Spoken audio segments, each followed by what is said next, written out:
Nobody can drag me down.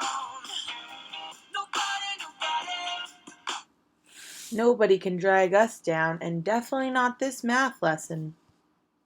Hi, fifth graders. So today, you need to buckle up your seatbelts, figuratively, not literally, and get ready for this math lesson. We are learning to use properties to multiply decimals.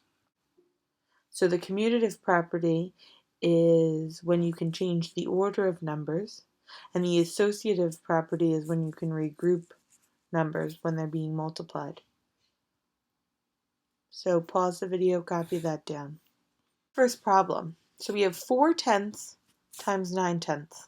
As I mentioned to you before, I think it is very important that we estimate, because estimation can always help us to think, is that reasonable? Does that make sense? So I'm looking at these two numbers and I'm thinking, okay, 4/10. Well, this one's close to 1. So I can leave 4/10 as 4/10 and multiply it by 1. That would give me 4/10. Right? So my number should be close to 4/10 or close to a half. All right, so 4/10, 9/10. Try to pause the video and write them as fractions. I'm going to write them as fractions right now. 4/10 is 4 over the number 10, multiplied by, here's 9 over the number 10. Now when we were doing kind of like expanded form, and we broke apart numbers a little bit, that's similar to what we're doing now in a way. I can look at this number 4/10 and think about it a different way. I can think about 4/10 as 4 times 1/10. Because what is 4 times 1/10? 4/10. So I'm going to write that. Here's 4 times 1/10. This value is the same as this value. I'm not changing the value of this number. I'm writing it differently. Let's do the same thing with 9/10. 9 times 1/10. 9 times 1/10 is 9/10. As we saw when we talked about the properties before, we can now regroup or change the grouping of these numbers. So let me show you how. I want to take my whole numbers and put them together because they're easy to multiply. I can multiply 9 and 4 pretty easily. And I'm still multiplying these groups. Okay, so now I have, what do I have left? 1/10, 1/10. I can multiply a 10th times a 10th.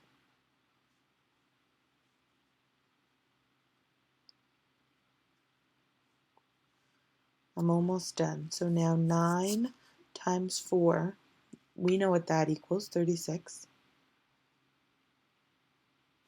And now we're multiplying by 1/10 times 1/10, which is 1/100th. 1/10 times 1/10. 2 decimals, 2 small fractions here. My answer is getting smaller. 1/10 times 1/10 is 1/100th.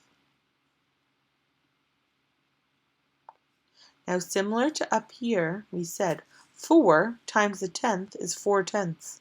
36 times 1/100th is 36/100ths. Oops. And then that's my answer, and I'm going to check it using the traditional method, which at this point we've kind of talked about a little bit.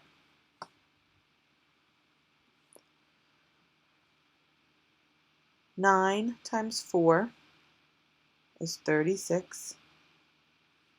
I'm just going to change my pen color because I want to just make sure that we're showing this correctly. Now, how many numbers are behind the decimal point in this problem? 1, 2.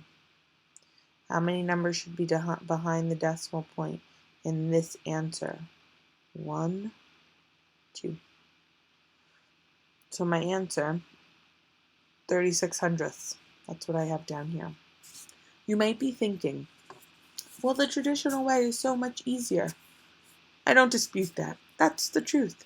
The traditional way is easier. But as you get more involved in more challenging math concepts, it's really important that we understand the why here. That we can break apart numbers and look at them kind of differently and realize that 4/10 equals 4 times 1/10. So the next problem I'm going to try is a bit more challenging. So you might want to stay and continue watching because this one could help you too. So 1/5 times 21 hundredths. Let's estimate. Well, 1/5 is close to, I guess we could round up to 2. 21 hundredths, let's just do 2/10 because I think I can do that in my head. 2 times 2/10 is 4/10. I know that because 2 times 4, 2 times 2 is 4, 1 decimal place.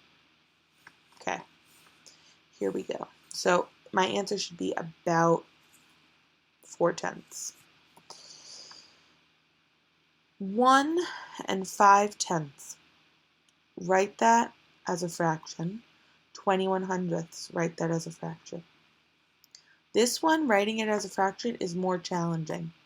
You can pause if you want to now and try, but I'm just going to go on and do it. So 1 5/10. As a fraction, 1 5/10 is equal to 15/10. Think about that number 15/10. If I were to say to you, ooh, take this fraction and simplify it.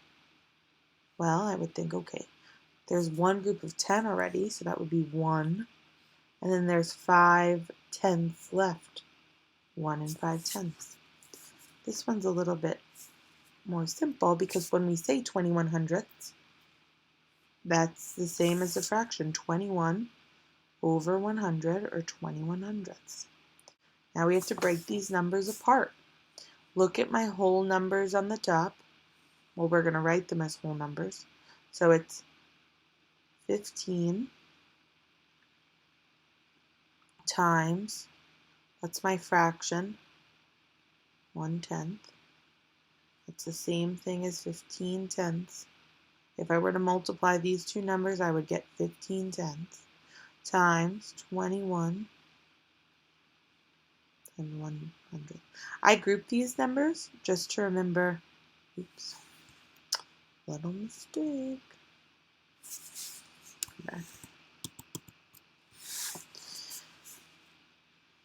Now let's look at this, 21 hundredths. I grouped these numbers just to remember what their values are. So here we go. Now my next step is to take these whole numbers and group them. So I have 15 times 21 times 1/10 times 100.